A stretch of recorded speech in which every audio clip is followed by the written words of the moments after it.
Welcome to my YouTube channel royal study पर। और आज हम चमोली का दूसरा पार्ट देख लेते हैं। इसमें हमने पहली वीडियो में इसके मंदिर देख रहे थे लास्ट टॉपिक पर, तो अब आगे बढ़ते हैं। चलिए शुरू करते हैं। तो आगे मंदिरों में आदि गुरु शंकराचार्य ने पूर्णागिरि पीठ की स्थापना चमोली जोशीमठ में की थी। शीतकाल में बद्रीनाथ बद्री विशाल की पूजा दर्शन नरसिंह मंदिर जोशीमठ में होते हैं। ये आपको याद रखना है। बद्रीनाथ की जो पूजा है वो कहाँ होती है? शीतकाल में नरसिंह मंदिर जोशीमठ में होती है।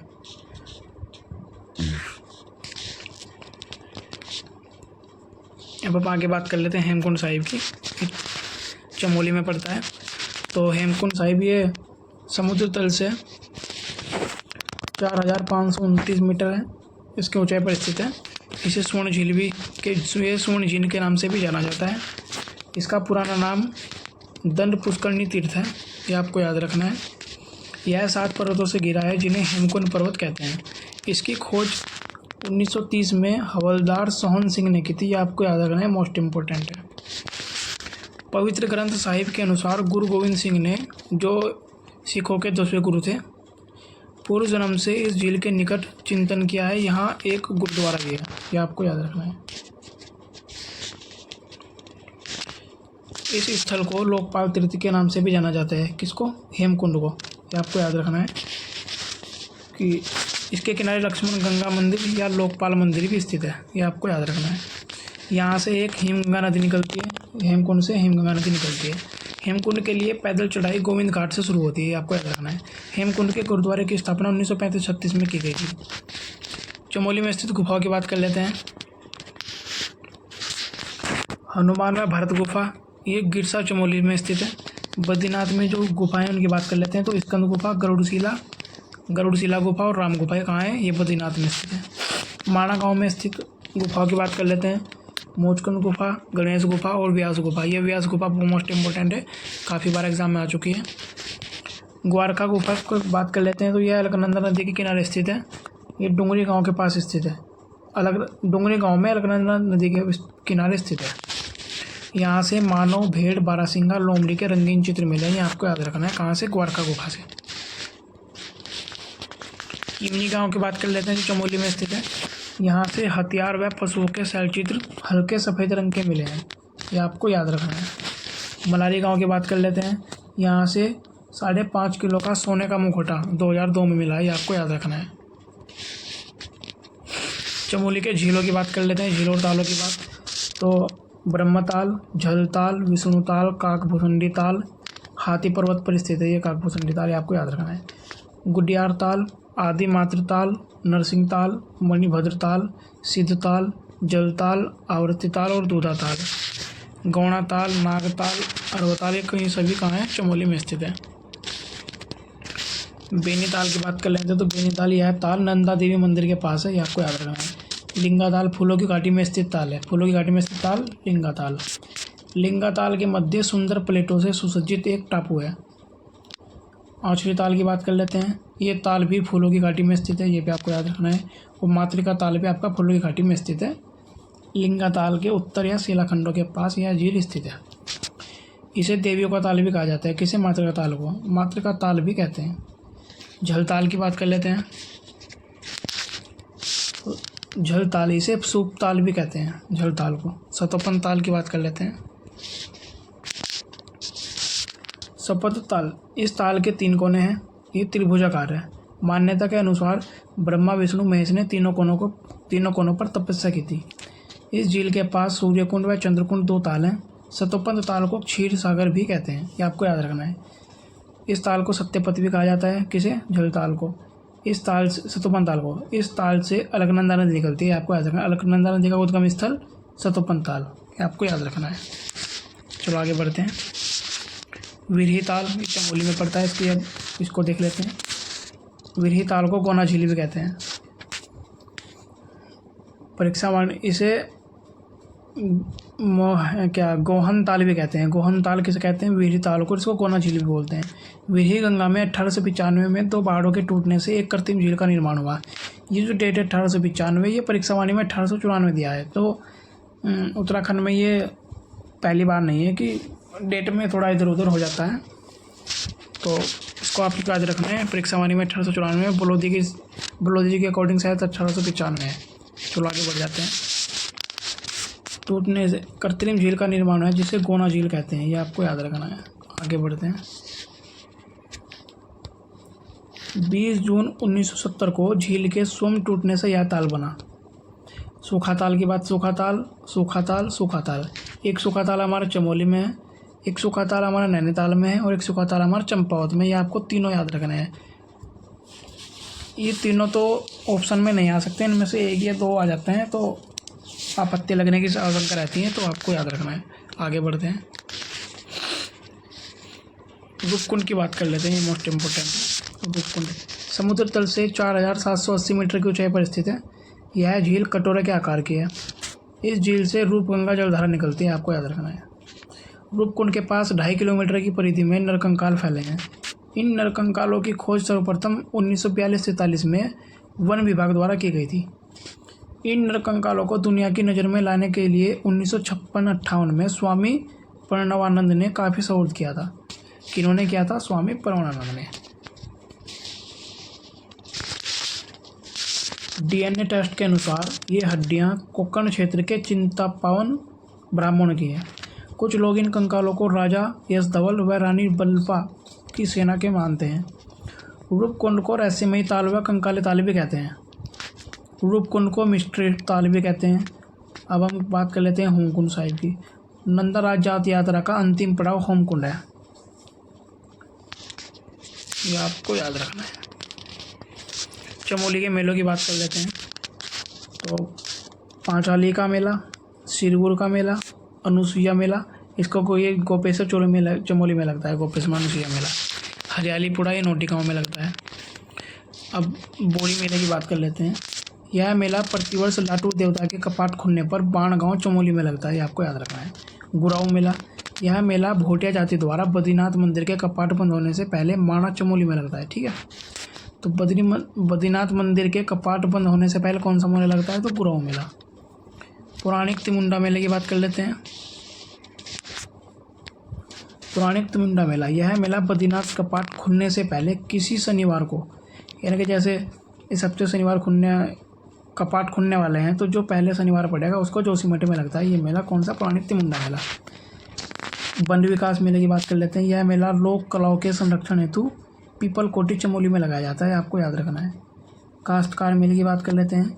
इस मेले में हस्त निर्मित वस्तुओं का क्रय विक्रय होता है। कृषि उद्यान एवं पर्यटन विकास मेला, उर्मा कर्ण महोत्सव ये चमोली में लगते हैं। किसान औद्योगिक पर्यटन विकास मेला और लाल उत्सव और कुलसारी मेला ये सब कहाँ लगते हैं? चमोली में लगते हैं, आपको याद रखना है। एक बात आपको याद रखनी है कि जो मेलों को जो है हम स्थानीय भाषा में, उत्तराखंड में मेलों को स्थानीय भाषा में कौथिक कहा जाता है, ये आपको नोट कर लेना है। गोचर मेले की बात कर लेते हैं। इस मेले को औद्योगिक एवं विकास मेला भी कहा जाता है। किस मेले को? गोचर मेले को। इसकी शुरुआत 1943 में गढ़वाल के डिप्टी कमिश्नर बर्नेडी द्वारा की गई थी। आपको याद रखना है कि गोचर मेले की शुरुआत किनके द्वारा की गई थी? कमिश्नर बर्नेडी के द्वारा की गई थी। प्रत्येक वर्ष पंडित जवाहरलाल नेहरू के जन्मदिन पर इस मेले का आयोजन किया जाता है। 14 नवंबर से 20 नवंबर के बीच में होता है इसका आयोजन। अन्य मेलों की बात कर लेते हैं। अन्य मेलों में बसंत बुरांस मेला, शहीद भवानी दत्त जोशी मेला, रूपकुंड महोत्सव, महामृत्युंजय मेला, अषेढ़ मिश्र मेला, नारायण बगड़ मेला, मांडवी का मेला, गुरुदेवाड़ मेला, बुप्पा मेला, मखोंडी मेला, नंद केसरी मेला, ये सभी मेले कहाँ लगते हैं? चमोली में लगते हैं। अब हम थोड़ा और आगे बढ़ जाते हैं। बद्री केदार उत्सव की बात कर लेते हैं। तो हरिद्वार, अगस्त्यमुनि, रुद्रप्रयाग, बद्रीनाथ तीनों जगह मनाया जाता है। कौन सा? बद्री केदार उत्सव, ये आपको याद रखना है, मोस्ट इम्पोर्टेंट है। अब नोठा मेले की बात कर लेते हैं। नोठा मेला, यह मेला आदि बद्री चमोली में लगता है। इसे लट्टमार मेला या पाषाण मेले नामों से भी जाना जाता है। किसको? नोठा मेले को। इसे अब हिमालय महोत्सव के नाम से जाना जाता है। किसे? नोठा मेले को। बैसाख के 5वें दिन, ज्येष्ठ के प्रथम दिन आयोजित किया जाता है। आपको याद रखना है नोठा मेले को। अब हम आगे बढ़ जाते हैं और रम्मान उत्सव की बात कर लेते हैं। ये मोस्ट इम्पोर्टेंट है, परीक्षा में कई बार आ चुका है। तो रम्मान उत्सव चमोली जिले के जोशीमठ ब्लॉक के सलूड गांव में प्रतिवर्ष अप्रैल माह में आयोजित किया जाता है, आपको याद रखना है। सलूट गांव के अलावा डुंगरी, बसौखी, सेलंग गांव में भी होता है इसका आयोजन। इसका आयोजन सलूट डुंगरी गांव की संयुक्त पंचायत करती है। रम्माण उत्सव कभी कभी 11 दिन, कभी कभी 13 दिन तक भी मनाते हैं। रम्माण विविध कार्यक्रमों, पूजा अनुष्ठानों एवं श्रृंखला, जिसमें सामूहिक पूजा, देव यात्रा, लोकनाट्य, नृत्य, गायन, मेला विधि, रंगीन आयोजन होते हैं। रम्माण उत्सव को रामायण उत्सव भी कहते हैं। इस उत्सव के दौरान पात्र केमू यानी कि सहतूत, जिसको तुतड़ी बोलते हैं, सहतूत की लकड़ी के कलात्मक मुखौटे रामलीला के मुख्य प्रशंसकों का लोक नृत्य में प्रस्तुतिकरण करते हैं। इसमें पात्रों के मध्य कोई संवाद नहीं होता। ये आपको मोस्ट इम्पोर्टेंट ये परीक्षा में आ चुका है कि किस मतलब ये जो है इसमें कोई संवाद नहीं होता है। आगे बढ़ जाते हैं। और हमारा एक छोलिया नृत्य भी है जिसमें कोई संवाद नहीं होता है कर्ताओं के बीच। आगे बढ़ते हैं रम्माण में। रम्माण की जो नृत्य शैली है वो मुखौटा नृत्य शैली, आपको याद रखना है, मोस्ट इम्पोर्टेंट। संपूर्ण रम्माण में 18 मुखौटे होते हैं। 18 तालों के साथ रामायण के प्रशंसकों पर नृत्य किया जाता है। वाद्य यंत्र की बात कर लेते हैं। इसमें ढोल, दमाऊ और भंकोड़ा। मुखौटों के 2 रूप होते हैं। नंबर 1 देवताओं के मुखौटे, नंबर 2 मनोरंजन के मुखौटे। रम्माण के विशेष नृत्य कौन कौन से हैं? तो मालमल युद्ध नृत्य, कुरु जोगी हास्य नृत्य, बयां बयान नृत्य, मयूर मुरैना नृत्य, सोंग नृत्य। रम्माण उत्सव को विश्व स्तर पर लाने का श्रेय जो है वो कुशल सिंह को है। इनका पूरा नाम कुशल सिंह भंडारी है, ये आपको याद रखना है। इन्होंने रम्माण उत्सव का अंग्रेजी में अनुवाद किया है। ये आपको ये मोस्ट इम्पोर्टेंट है कि रम्माण उत्सव का अंग्रेजी में अनुवाद किन्होंने किया है? भंडारी सिंह जी ने किया है। तो आगे बढ़ते हैं। रम्माण को विश्व की अमूर्त सांस्कृतिक धरोहर 2 अक्टूबर 2009 को शामिल किया गया। इनके यूनेस्को द्वारा 2 अक्टूबर 2009 को शामिल किया गया है। अब हम आगे बढ़ते हैं और मोस्ट इम्पोर्टेंट नंदा राज्य यात्रा की बात कर लेते हैं। चलिए, इस यात्रा को हिमालय का महाकुंभ कहा जाता है। इस यात्रा को गढ़वाल व कुमाऊं की सांस्कृतिक एकता का प्रतीक माना जाता है। यह यात्रा चमोली के कांसवा गांव के पास स्थित नोटी के नंदा देवी मंदिर से शुरू होकर होमकुंड चमोली तक 280 किलोमीटर की 280 किलोमीटर की यात्रा है। यह यात्रा 19 से 20 दिन, कभी कभी 21 दिन की होती है। प्रत्येक 12वें वर्ष आयोजित की जाती है। 12 वर्ष में एक बार आयोजित की जाती है, इसलिए इसको हिमालय का महाकुंभ कहा जाता है। आगे बढ़ लेते हैं। नंदा राज्य यात्रा की तिथि तय करना राज छतौली का शुभारंभ तथा पथ प्रदर्शक चौसंख्या मेंढे का चयन की नोटी गाँव में होता है। यानी कि जो भी उसकी प्रक्रिया है कि कैसे क्या होगा, ये सब कहाँ होता है? ये नोटी गाँव में होता है। प्राचीन मान्यताओं के अनुसार 7वीं शताब्दी में गढ़वाल के राजा शालीपाल ने गढ़वाल की प्राचीन राजधानी चांदपुरगढ़ी से मां नंदा को 12वें वर्ष मायके से कैलाश होमकुंड भेजने की परंपरा शुरू की थी। इसी यात्रा को नंदा देवी की राज्यात यात्रा कहा जाने लगा। नंदा राज्यात यात्रा का निर्वहन गढ़वाल राजा का प्रतिनिधिता के रूप में कांसवा गांव के राजकुमार नोटी गांव के करते हैं। जो कांसवा गांव के राजकुमार है वो नोटी गांव के करते हैं। आगे बढ़ते हैं। नोटी गांव के जो राजगुरु होते हैं वो नोटी गांव के ब्राह्मण सहित 12 ब्राह्मणों एवं 14 सयानों के सहयोग से होता है। ये उनकी पूरी एक मंडली हो जाती है इकट्ठी। आगे बढ़ते हैं। पूर्व में राज्यात यात्रा का आयोजन चांदपुरगढ़ के नरेश करते थे, किंतु राजधानी परिवर्तन के पश्चात उनके छोटे भाई कांसुना के राजकुमार वर्तमान में भी जो हैं भी इस परंपरा का निर्वहन करते हैं। नंदा राज्यात यात्रा क्या है इसको देख लेते हैं, डेफिनेशन इसकी। तो जो मां नंदा को उनके मायके से ससुराल भेजने की यात्रा क्या है? नंदा राज्य यात्रा है। वह दिनांक जहां से नंदा राज्य यात्रा शुरू होने का प्रमाण उपलब्ध है सन 1843। 20वीं सदी में नंदा राज्य यात्रा हुई थी 1905 में। ये आपको याद रखना है। सबसे स्टार्टिंग में तो हमको 1847 में एक उल्लेख मिलता है और फिर 20वीं शताब्दी में 1905 में होने का भी इसका उल्लेख मिलता है। सन 2000 में संपन्न नंदा राज यात्रा के बाद अगली यात्रा जून 2013 में होनी थी, परंतु 2013 में केदारनाथ त्रासदी के कारण यह यात्रा 14वें वर्ष यानी कि 2014 में संपन्न हुई। नंदा राज यात्रा शुरू चमोली कहाँ से शुरू होती है, मतलब चमोली के कांसवा गांव में के पास स्थित नोटी के नंदा देवी मंदिर से स्टार्ट होती है। यात्रा का जो पहला पड़ाव है वो ईडा बधानी। नंदा राज यात्रा में मां नंदा के मायके के क्षेत्र का अंतिम पड़ाव है भगवती। इसका मैं आपको अलग अलग फैक्ट बता देता हूँ, कौन कौन से पड़ाव कहाँ कैसे होते जो इम्पोर्टेंट है, परीक्षा में आने लायक हैं। नंदा राज यात्रा में मां नंदा के ससुराल का पहला पड़ाव क्या है, कुलसारी, जो पिंडर नदी के किनारे है। कुलसारी के मंदिर में देवी का श्रीयंत्र यानी कि भूमिगत है, वो वहाँ पे भूमिगत है, मतलब उनको नीचे भूमि में रखा हुआ है अंदर गड्ढे में। इसको राज यात्रा के अवसर पर बाहर निकालकर पूजा के बाद पुनः भूमिगत कर दिया जाता है। नंद केसरी, ये जो नंद केसरी है ये यात्रा का 10वां पड़ाव है। यहाँ से कुमाऊँ के लोग शामिल होते हैं, तो ये आपको याद रखना है कि नंदा राज यात्रा में कुमाऊँ के लोग किस पड़ाव से शामिल होते हैं, तो नंद केसरी से शामिल होते हैं। नंद केसरी में नोटी और क्रूड की नंदा देवी का मिलन होता है। बाणगांव की बात कर लेते हैं। बाणगांव जो है वो 13वें दिन का अंतिम 13वें दिन यात्रा का अंतिम गांव बाणगांव है, यानी कि 13वें दिन कहाँ पहुँचती है, बाणगांव में पहुँचती है यात्रा। यहाँ नंदा देवी के भारवाहक लाटू देवता भी यात्रा में सम्मिलित हो जाते हैं। तो लाटू देवता कहाँ से सम्मिलित होते हैं, बाणगांव से। यहाँ लाटू देवता का मंदिर है। बाणगांव के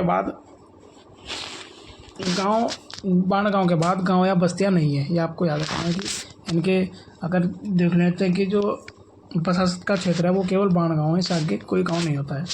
बेदनी कुंड, ब्रह्म कमल से देवी की पूजा की जाती है। बेदनी कुंड, पातर नचौनिया, इस पड़ाव से आगे महिलाएं यात्रा में शामिल नहीं होती हैं, तो महिलाएं किस पड़ाव तक रहती हैं, पातर नचौनिया तक। ज्योरी रांगली दर्रा, यह यात्रा का सबसे विकट स्थान है। शिला समुद्र, यह यात्रा का 16वां पड़ाव है। होमकुंड, राजात यात्रा का अंतिम पड़ाव क्या है, होमकुंड है। होमकुंड त्रिशूल पर्वत की तलहटी पर स्थित है। होमकुंड में एक हवन कुंड बना है। इस स्थान पर पूजा करने के बाद 4 सींग वाला जो मेंढा होता है उसकी पीठ पर रखे हुए केसवा फाचर, मतलब वो एक उसकी पीठ पर जैसे गधे की पीठ पर लाद देते हैं ना, तो ऐसे ही कोई मतलब उपकरण होता है, उसमें धर देते हैं। इसके जो भी होता है लोगों द्वारा दी गई भेंट रख दी जाती है और इस खाडू को वही छोड़कर यात्रा दूसरे मार्ग से वापस आ जाती है तथा नोटी पहुंचने पर नंदा श्रीयंत्र पूजा स्थल में विशाल देवी भागवत पाठ का आयोजन होता है। कुल यात्रा में कितने पड़ाव हैं, तो 22 हैं। राजेंद्र बोलोरी जी के अनुसार हैं ये 22। नंदा राज यात्रा की छोटी नंदा राज यात्रा है वो प्रत्येक वर्ष आयोजित होती है, आपको याद रखना है। कुरूड के मंदिर से बेदनी बुग्याल तक, ये आपको याद रखना है। बेदनी बुग्याल में नंदा सरोवर के तट पर नंदा देवी की पूजा की जाती है और यही यात्रा समाप्त हो जाती है। अब हम माणा गांव की बात कर लेते हैं। माणा गांव, चमोली का माणा गांव भारत की सीमा पर स्थित अंतिम गांव है। पुराणों में माणा गांव का नाम मणिभद्रपुरी। माणा गांव में केशव प्रयाग में अलकनंदा व सरस्वती का संगम होता है, आपको याद रखना है। भीम पुल की बात कर लेते हैं। माणा गांव में सरस्वती नदी पर पाषाण शिला पुल, ये भीम पुल है, इसको सरस्वती नदी पर जो बनाया है। बद्रीनाथ की माता जी की मूर्ति भी घंटाकर्ण मंदिर में माणा गांव में स्थित है। घंटाकर्ण मंदिर के कपाट भी बद्रीनाथ मंदिर के साथ बंद होते हैं, ये आपको याद रखना है। मारछा जनजातियों का ग्रीष्मकालीन अधिवास कौन है, माणा गांव है। आपका मारछा जनजातियों का ग्रीष्मकालीन अवकाश कहाँ है, माणा गांव है। आलू व काफर यहाँ की मुख्य फसलें हैं, आपको याद रखना है। ओली की बात कर लेते हैं। यह चमोली में स्थित है। ओली रोपवे रज्जू मार्ग 1933 में शुरू हुआ था। जोशीमठ से चमोली तक एशिया का सबसे बड़ा रोपवे है, ये आपको याद रखना है। कौन सा, ओली, जोशीमठ वाला जो है। जोशीमठ से ओली की दूरी रोपवे से 4 किलोमीटर है, 4.15 किलोमीटर है, और सड़क के द्वारा अगर आप देखोगे तो ये 15 किलोमीटर है। ओली स्कीइंग खेलों के लिए लोकप्रिय स्थल है। यही दिसंबर मार्च में खेलों का आयोजन होता है। दयाली सेरा नामक स्थान ओली में है। ओली के पास कुर्सो बुग्याल व चिनाब झील स्थित है।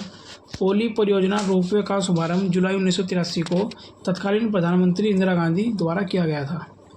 गढ़वाल मंडल विकास निगम द्वारा ओली में 1987 से स्कीइंग महोत्सव मनाया जाता है। 2004 में सैफ खेलों का आयोजन ओली में हुआ था। ग्वालदम की बात कर लेते हैं। ग्वालदम बागेश्वर सीमा पर स्थित, यानी कि बागेश्वर चमोली की सीमा पर स्थित यह स्थल प्राकृतिक सुषमा के लिए प्रसिद्ध है। ग्वालदम सेब व चाय बागानों के लिए भी प्रसिद्ध है। ग्वालदम में कुमाऊनी व गढ़वाली संस्कृति का अनुष्ठान यानी कि अनूठा संगम देखने को मिलता है। ये एक ऐसा स्थान है जहाँ पर कुमाऊँ और गढ़वालों की जो परंपराएं हैं वो उनके जो सांस्कृतिक धरोहरें हैं एक साथ देखने को मिलती हैं। बधानगढ़ी और अथारी परौनी की गाँव चमोली में स्थित है। आगे बढ़ जाते हैं। चमोली में स्थित जल विद्युत परियोजनाएं देख लेते हैं। जो अलकनंदा नदी पर कौन कौन सी हैं तो विष्णुवाड़ पीपलकोटी जल विद्युत परियोजना, लाटा तपोवन लगांसू परियोजना कहाँ है, अलकनंदा पर है। अमृत गंगा परियोजना, नंद प्रयाग परियोजना, ये सभी जो है अलकनंदा नदी पर है। पिंडर नदी पर देख लेते हैं। बगोली डैम, मेलखेत डैम, पाडली डैम, केलगंगा परियोजना, खेलगंगा परियोजना, बांगवा घेस परियोजना, देवल परियोजना, देवसारी जल विद्युत परियोजना भी कहते हैं देवल परियोजना को। तो ये कहाँ है, पिंडर नदी पर स्थित है। धौलीगंगा नदी पर देख लेते हैं। तामक लाटा परियोजना, तपोवन विष्णुवाड़ परियोजना, मलेरी झेलम तमक परियोजना कहाँ है, ये धौलीगंगा पर स्थित है। कल्पगंगा पर देख लेते हैं। उर्गम परियोजना कल्पगंगा पर है। ऋषिगंगा नदी पर ऋषिगंगा फर्स्ट सेकंड ये परियोजना ऋषिगंगा नदी पर है। वीरही गंगा पर गोहना तार परियोजना वीरही गंगा। नंदाकिनी पर देख लेते हैं। देवली परियोजना और राजवक्ती परियोजना ये कहाँ है, नंदाकिनी पर है। पिंडर नदी पर देख लेते हैं। देवसारी जल विद्युत परियोजना, इस परियोजना को रन ऑफ रिवर तकनीक यानी कि सुरंग प्रणाली द्वारा विकसित किया जा रहा है। किसको, देवसारी जल विद्युत परियोजना को। रीगी नदी पर देख लेते हैं रीगी परियोजना। गरुड़ गंगा नदी पर गरुड़ परियोजना। प्रमुख संस्थान देख लेते हैं जो चमोली में स्थित है। तो जड़ी बूटी शोध एवं विकास संस्थान गोपेश्वर चमोली में स्थित है। राजकीय विधि कॉलेज गोपेश्वर चमोली में स्थित है। उत्तराखंड बोली भाषा संस्थान गोचर चमोली में, इसकी स्थापना 2016 में की गई थी। उत्तराखंड भाषा संस्थान देहरादून में स्थित है, स्थापना 2010 में की गई थी। इंस्टीट्यूट ऑफ टेक्नोलॉजी गोपेश्वर में है। राजकीय मंडुआ अनुसंधान संस्थान पीपलकोटी चमोली में है। सोलघाटी चमोली में है। वन्य जीव अभयारण्य की बात कर लेते हैं। उत्तराखंड में 6 राष्ट्रीय उद्यान हैं जिसमें से 2 चमोली में है। नंबर 1 नंदा देवी राष्ट्रीय उद्यान है, चमोली में स्थित है। इसका क्षेत्रफल 624 किलोमीटर स्क्वायर है। स्थापना 1982 में की गई थी। मुख्यालय जोशीमठ में है। पुराना नाम संजय गांधी राष्ट्रीय उद्यान है। यूनेस्को की विश्व धरोहर सूची में कब शामिल किया गया, 1988 में। दूसरे राष्ट्रीय उद्यान की बात कर लेते हैं। फूलों की घाटी चमोली में है। फूलों की घाटी कहाँ है, चमोली में है। क्षेत्रफल 87.5 किलोमीटर। स्थापना 1982। यह राष्ट्रीय उद्यान नर व गंधमादन पर्वतों के मध्य स्थित है। इसमें से होकर पुष्पावती नदी बहती है। ये कई बार परीक्षा में आ चुका है कि फूलों की घाटी से कौन सी नदी होकर बहती है, पुष्पावती नदी, जो कामेट पर्वत के पुष्प तोया ताल से निकलती है। फूलों की घाटी की खोज फ्रैंक स्मिथ ने 1931 में की थी। इसके साथ होल्ड्सवर्थ भी आया था जो एक ब्रिटिश पर्वतारोही था, ये आपको याद रखना है। द वैल्यू ऑफ फ्लावर पुस्तक के लेखक कौन है, फ्रैंक स्मिथ, जो 1947 में, और राजेंद्र बलोची कहते हैं कि 1938 में। बट परीक्षा वाली में भी 1947 ही है, तो इसी को ज़्यादा मान्यता दी जाती है। तो ये प्रकाशित हुई थी। फ्रैंक स्मिथ अपने साथ 250 प्रकार के बीज लेकर गया था फूलों की घाटी से। फूलों की घाटी को स्कंद पुराण में नंदकानन कहा गया है। कालिदास के मेघदूत ग्रंथ में अलका कहा गया है। फूलों की घाटी के अन्य नाम गंधमादन, बैकुंठ, भ्यूंडार, पुष्पावली, पुष्परसा, स्वर्ग, इंद्र का उपवन, फ्रैंक स्मिथ घाटी। फ्रैंक स्मिथ इसकी बार यानी कि फ्रैंक स्मिथ जो है दूसरी बार 1937 में फूलों की घाटी में आया था। आपको याद रखना है। ये मार्गेट लेक के बारे में देख लेते हैं। मार्गेट लेक जो है 1937 में लंदन से मार्गेट लेक फूलों की घाटी में इनकी फूलों की जो प्रजाति उनका अध्ययन करने के लिए आई थी, परंतु पहाड़ी से पैर फिसलने के कारण इनकी यहाँ पर मृत्यु हो गई थी। फूलों की घाटी में ही इनकी क्या है, समाधि है। फूलों की घाटी में फूल खिलने का समय क्या है, जुलाई से अक्टूबर। अमेला या पॉलीगॉन खरपतवार फूलों की घाटी में फैल रहा है, जिससे फूलों की घाटी को खतरा बना हुआ है। तो इसको आपको याद रखना है कि वो कौन सा खरपतवार है जिसके जो फूलों की घाटी के लिए खतरा बना हुआ है? तो अमेला या पॉलीगॉन खरपतवार है। लिंगा ताल, औचरी ताल फूलों की घाटी में स्थित है। ये दोनों ताल, ठीक है, आपको याद रखना है। केदारनाथ वन्यजीव विहार की बात कर लेते हैं। रुद्रप्रयाग प्लस चमोली में स्थित है। ये दोनों डिस्ट्रिक्ट में आता है। इसकी स्थापना 1972 में की गई थी। क्षेत्रफल 957.20 किलोमीटर स्क्वायर। सबसे बड़ा वन्यजीव विहार स्थित है। उत्तराखंड का सबसे बड़ा वन्यजीव विहार कौन सा है? केदारनाथ वन्यजीव विहार। फूलों की घाटी विश्व धरोहर में कब शामिल की गई थी? 2005। ये फैक्ट आपका छूट गया था। जैव सुरक्षित क्षेत्र व विश्व धरोहर के बारे में बात कर लेते हैं। नंदा देव जैव मंडलीय सुरक्षित क्षेत्र चमोली में स्थित है। नंदा देवी बायोस्फीयर रिजर्व यह राज्य का एकमात्र बायोस्फीयर रिजर्व है, आपको याद रखना है। इसकी स्थापना 1988 में की गई थी। क्षेत्रफल 5860.6 किलोमीटर है। इसका जो विस्तार है वो चमोली, बागेश्वर, पिथौरागढ़ तीनों डिस्ट्रिक्ट में होता है। इस जैवमंडल सुरक्षित क्षेत्र के अंतर्गत अवस्थित नंदा देवी राष्ट्रीय उद्यान को यूनेस्को ने विश्व धरोहर में शामिल किया था 1988 में। अब हम जोशीमठ की बात कर लेते हैं। जोशीमठ, इसे ज्योतिर्मठ भी कहा जाता है। यहाँ आदिगुरु शंकराचार्य ने पूर्णागिरि देवी पीठ की स्थापना की थी। यहाँ भगवान नरसिंह का मंदिर है। जोशीमठ में सहतूत वृक्ष के नीचे शंकराचार्य जी को ज्ञान की प्राप्ति हुई थी, आपको याद रखना है। 200 वर्ष पुराना कल्प वृक्ष कहाँ है? वो भी यहीं जोशीमठ में स्थित है। आदिगुरु शंकराचार्य ने जोशीमठ का प्रथम मठाधीश किसको नियुक्त किया था? तो ट्रोटकाचार्य को। शंकराचार्य व ट्रोटकाचार्य गुफाएं कहाँ हैं? चमोली में। जोगी झरना जोशीमठ में है। वसुंधरा प्रपात चमोली में है। तो ये वसुंधरा प्रपात की जो ऊंचाई है वो 121 मीटर है, लेकिन बलोदी जी कहते हैं कि वो 138 मीटर है। दोनों तो ऑप्शन में आएंगे नहीं कभी क्वेश्चन में, तो जो आगे आप देख लेना। दंडधारा व नरसिंहधारा जोशीमठ में है। प्राचीन ग्रंथों में जोशीमठ को योशी भी कहा गया है। जोशीमठ वस्तु संस्कृति का केंद्र रहा है, जिनका जाति चिन्ह गंगा को माना गया है। कुंड की बात कर लेते हैं। चमोली में स्थित ठंडे कुंड कौन कौन से हैं? ऋषि कुंड, बेदिनी कुंड, होम, गौरी, नाग, सप्त, नंदी, वैतरणी, साजिल्य, रूपकुंड, चंद्रकुंड, नारद कुंड, त्रिकोण, मानुषी, सत्यपथ, सोमकुंड, परिकुंड, नंदा कुंड, ये सभी क्या है? ठंडे कुंड है, चमोली में स्थित है। गर्म कुंड की बात कर लेते हैं। तप्त व सूर्य कुंड बद्रीनाथ में स्थित है। सालाधारा और भावकुंड ये चमोली में स्थित है। खनिज संपदा की बात कर लेते हैं। राज्य में जो है गंधक की खोज सर्वप्रथम 1957 में चमोली की रूपगंगा घाटी में सोतोला ग्राम में की गई थी। किसकी? गंधक की। राज्य में टीन केवल चमोली जनपद में मिलता है, आपको बिल्कुल याद रखना है। सोना, अलकनंदा व पिंडर नदी के बालू में सोना पाया जाता है। मैग्नेसाइट की बात कर लेते हैं। कहाँ पाया जाता है? तो मैग्नेसाइट जोशीमठ, पोखरी, मंदाकिनी घाटी, पिंडर घाटी में पाया जाता है मैग्नेसाइट। तांबा कहाँ मिलता है? तांबा मोहन खाल, धौलपुर, पोखरी, नागनाथ और धमोटी में पाया जाता है। चूना पत्थर, सर्वोत्तम श्रेणी का चूना पत्थर और डोलेमाइट चमोली के पीपलकोटी तथा रुद्रप्रयाग में पाया जाता है।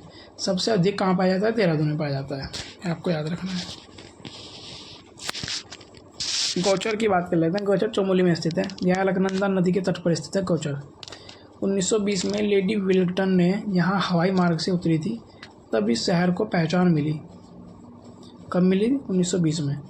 लेडी विलिंगटन के बारे में जान लेते हैं। लेडी विलिंगटन ने गौचर में चारागाह निर्माण के लिए किसानों को प्रेरित किया था। 1938 में पंडित नेहरू गौचर आए थे। इनके जन्मदिन पर प्रत्येक वर्ष 14 नवंबर को यहाँ औद्योगिक मेला लगता है। 2019 में गौचर को स्वच्छ गंगा टाउन का पुरस्कार मिला था, ये आपको याद रखना है। संगम स्थल देख लेते हैं। बद्रीनाथ अलकनंदा ऋषिगंगा के संगम पर है। विष्णु प्रयाग अलकनंदा पश्चिमी धौली गंगा के संगम पर है। नंद प्रयाग अलकनंदा प्लस नंदाकिनी पर स्थित है। कर्ण प्रयाग अलकनंदा प्लस पिंडर नदी के संगम पर स्थित है। हेलंग या तिरवनी चमोली कहाँ है? अलकनंदा प्लस कलपगंगा संगम पर है। पीपलकोटी ये अलकनंदा प्लस लक्ष्मण गंगा के संगम पर है। कमसाली और नीति पश्चिम धौली गंगा प्लस गणेश गंगा संगम पर है। ऋषि प्रयाग पश्चिमी धौली गंगा प्लस ऋषि गंगा फर्स्ट, जिसको स्वर्ण गंगा भी कहते हैं, के संगम पर स्थित है। बोलियों की बात कर लेते हैं। नागपुरिया चमोली दसोलिया घाटी पट्टी में बोली जाती है। बधान बोली, ये बधान बोली जो है पिंडरवा नंदाकिनी का मध्य क्षेत्र में बोली जाती है बधान बोली। लोहब्या बोली कहाँ बोली जाती है, तो ये राठ से संलग्न क्षेत्र गैरसैंण के आसपास में बोली जाती है। आगे बढ़ते हैं, गैरसैंण की बात कर लेते हैं हम। तो गैरसैंण कहाँ है, चमोली में स्थित है। इसे ग्रीष्मकालीन राजधानी 2020 में बनाया गया था। गढ़वाल व कुमाऊं का ज्यामितीय केंद्र किसको माना जाता है, गैरसैंण को। टिम्बरसैंण गुफा नीति घाटी चमोली में स्थित है। कुंवारी फूलों की घाटी चमोली में स्थित है।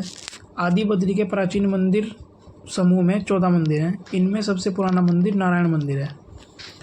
रमणी व खमील पर्वत श्रेणी चमोली में स्थित है। यहाँ गुफा में अमरनाथ की तरह बर्फ का शिवलिंग स्थित है। कहाँ पे, रमणी व खमील श्रेणी में। चांदपुर गढ़ी की बात करें, चांदपुर गढ़ी गढ़वाल के 52 गढ़ों में से एक, यह केवल एक ही बचा हुआ है। जो गढ़वाल के 52 गढ़ थे उनमें से केवल एक ही गढ़ बचा हुआ है वर्तमान में। कौन सा है, चांदपुर गढ़। चिनाब घाटी चमोली में है। इसे दूसरी फूलों की घाटी भी कहते हैं, किसको, चिनाब घाटी को। कीमोठा गांव की बात कर लेते हैं। पोखरी चमोली के पोखरी में स्थित है कीमोठा गांव। इसे 2008 में संस्कृत ग्राम घोषित किया गया था, ये आपको याद रखना है। हनुमान जी व अंजनी माता का मंदिर ओली में संजीवनी शिखर में स्थित है। ऋषि घाटी चमोली में जिसका क्षेत्रफल 620 वर्ग किलोमीटर है। लक्ष्मी वन चमोली में है। नंदूताल, स्वानुताल और पागनाला ताल ये चमोली में स्थित है।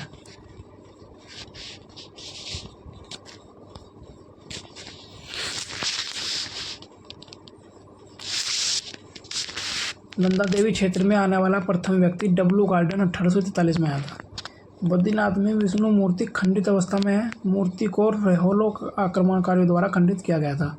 ये कुछ फैक्ट है जो मैं आपको परीक्षा की दृष्टि से बता रहा हूँ, ये आपको सभी याद रखना है। तपोवन, इसे वातापानी भी कहा जाता है, किसको, तपोवन को, जोशीमठ में स्थित है। चमोली के पर्वतों की बात कर लेते हैं, जो कि केदारनाथ, चमोली, उत्तरकाशी, इन तीनों की सीमाओं पर स्थित है। तो आगे बढ़ते हैं, देख लेते हैं। ये कुछ पर्वत हैं, आप यहाँ का स्क्रीनशॉट ले लीजिए। मैं ऐसे बोलूँगा तो उसमें टाइम लग जाएगा, वीडियो काफ़ी लंबा हो जाएगा, तो आप इसका एक बार स्क्रीनशॉट ले लीजिए। ये सभी चमोली में स्थित पर्वत हैं। चलो अब आगे बढ़ते हैं, दर्रों की बात कर लेते हैं। कालिंदी दर्रा उत्तरकाशी और चमोली के मध्य स्थित है। सुंदढुंगा दर्रा चमोली और बागेश्वर के मध्य स्थित है।